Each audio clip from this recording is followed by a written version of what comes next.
There's a consistent debate in the modeling space about which unit has the best reverb. Now, I've seen a lot of you post about how great the Helix Reverbs are, and since I have access to them in the HX1, I thought I'd give them a go. So I'm gonna share some tips along the way, and let's see what we can dial in.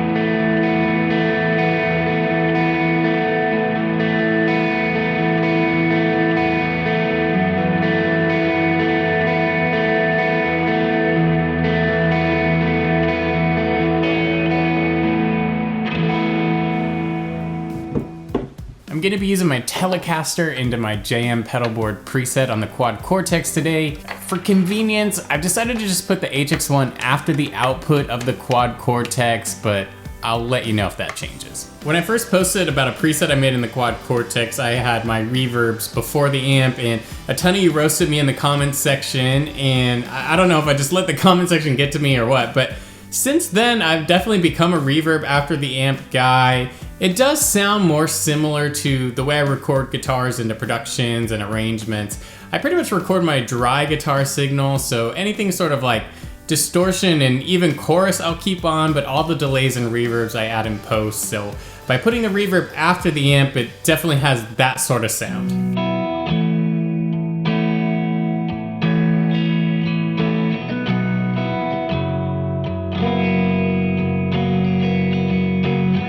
I really like this dynamic plate sound, and I'm just kind of into plate reverbs right now.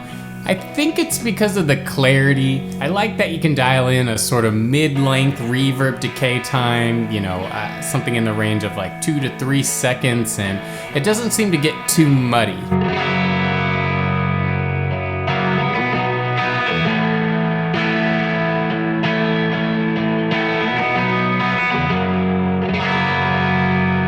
With this particular sound, I tried to give it a little bit of an 80s flair with tons of modulation.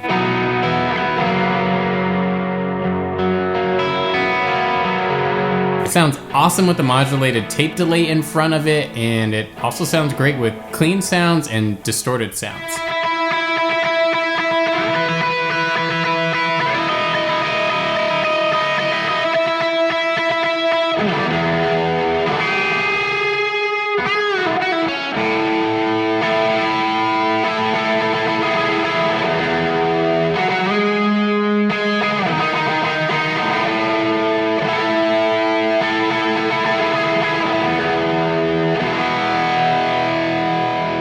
I've got a confession to make. I think I tend to play with a little more reverb than the average guitarist. And it's funny because every time I play at church, I feel like I'm playing with less reverb than most guitarists I play with, but anytime I play outside of church, I'm always getting comments like, "Do you always play that wet?" It's not a competition, but for my own insecurity, I've decided to craft a more usable, not so reverby reverb.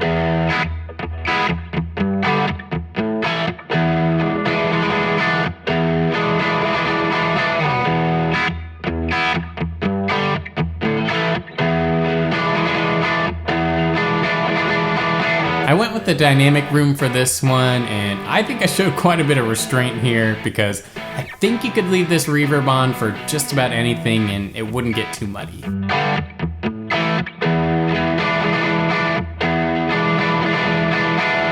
The key to this type of sound is a lower mix, short decay, and a little bit of modulation for movement.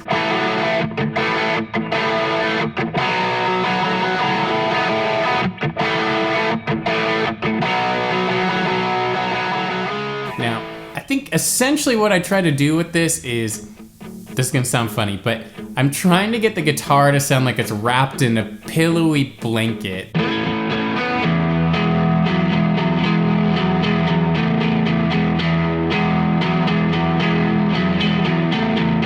I'm trying to get my guitar to sound more full and lively without it sounding like we've just thrown a ton of reverb on it.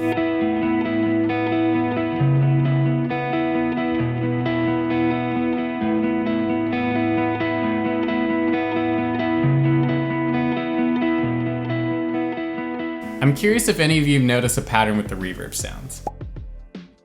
It's modulation. I love modulated reverb sounds. All your wet effects have good modulation. That's kind of my secret, and I'm definitely not alone. I just saw a video where Mateus Asada was doing a rundown on his pedal board, and he was saying that he really likes to do 80s inspired tones and verbs, and I think I'm definitely in the same vein. Nowhere near the player of Mateus, but I think we like a similar flavor of guitar tone. Now, I haven't gone full-blown 80s new wave where I have a chorus pedal on at all times, but I do love to modulate my reverb.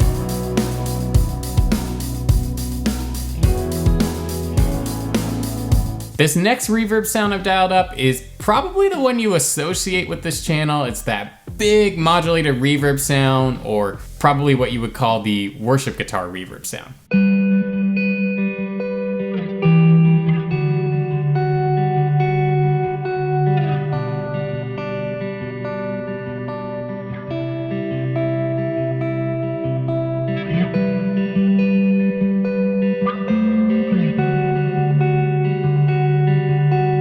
I wanted something a little bit cleaner and darker this time around, so I ended up going with the Ganymede reverb. The keys here are a long decay, a medium to high mix, and you guessed it, modulation.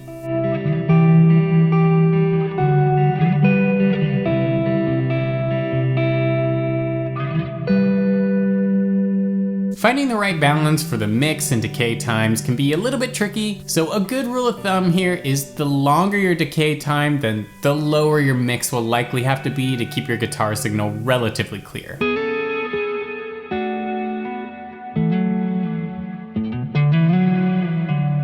Now, if you want your guitar to sound super drowned out in reverb, then by all means, crank the mix. Another way to get a little bit of clarity back with big reverbs is adjusting the pre-delay. Pre-delay is essentially the tiny bit of gap that happens between when we pluck the string and when the reverberation actually starts. And that tiny little gap can actually make a pretty big difference in overall clarity, so it's something worth playing with to see what sounds good to you.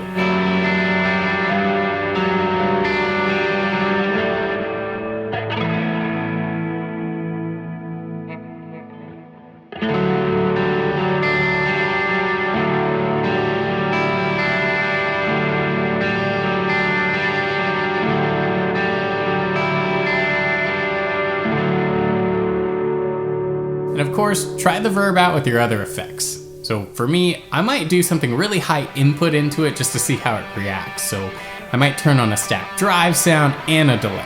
If it still sounds good, then we're in good shape. But if not, then we go back to fine-tune adjustments.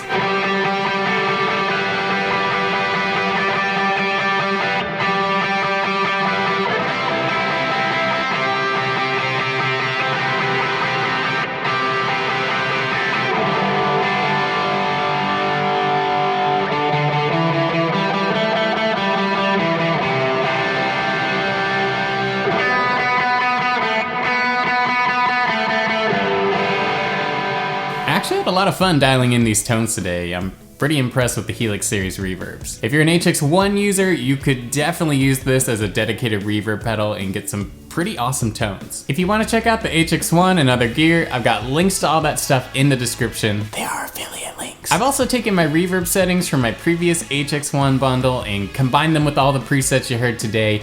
You can grab that through a link in the description as well. Otherwise, if you enjoyed the video today, I'd sure appreciate it if you leave a like on it before you head out and subscribe to the channel if you're new. And I'll catch you next time.